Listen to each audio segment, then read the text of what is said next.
অবশেষে উত্তর গাজার প্রবেশ পথ নেতজারিম করিডোর খুলে দিল ইসরায়েল। ঘরে ফিরতে লাখ লাখ ফিলিস্তিনি ঢল নেমেছে ওই পথে। পায়ে হেঁটেই রওনা দিয়েছে বেশিরভাগ মানুষ। দীর্ঘ উদ্বাস্তু জীবন কাটিয়ে বাড়ি ফিরতে মরিয়া তারা। পথেই দেখা হচ্ছে বহু পরিচিত জনের সাথে, তৈরি হচ্ছে আবেগঘন পরিবেশ। কালার এক্সপার্ট, জর্জ স্যাপ এবং মাইল্ড অন হ্যান্ডস টেকনোলজি সমৃদ্ধ অরিক্স ক্রিস্টাল ওয়াশ আপনার লন্ড্রি এক্সপার্ট। নেতজারিম করিডোর খুলে দেওয়ার আগ মুহূর্তের দৃশ্য।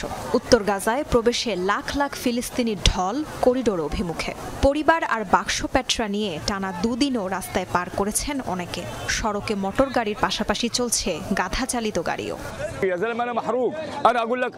গাজা সিটিতে প্রবেশ করতে না দিলে এখানে এভাবেই দাঁড়িয়ে থাকবো, মরতে হলেও এখানেই মরবো, কিন্তু নিজের এলাকা ছাড়া অন্য কোথাও যাব না। অনেক হয়েছে এসব।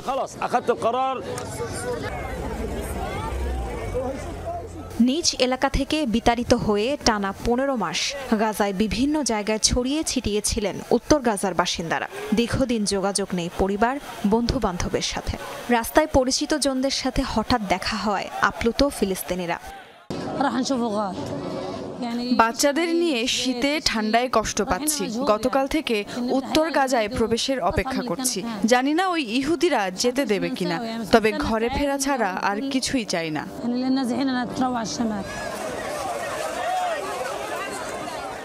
ইসরায়েলি জিম্মি মুক্তি সংক্রান্ত জটিলতায় দুদিন পর উত্তর গাজায় প্রবেশের অনুমতি পেল ফিলিস্তিনিরা। ধীরে ধীরে নেতজারিম করিডোর সহ সেনা সরিয়ে নেওয়া হচ্ছে গাজার অন্যান্য স্থান থেকেও।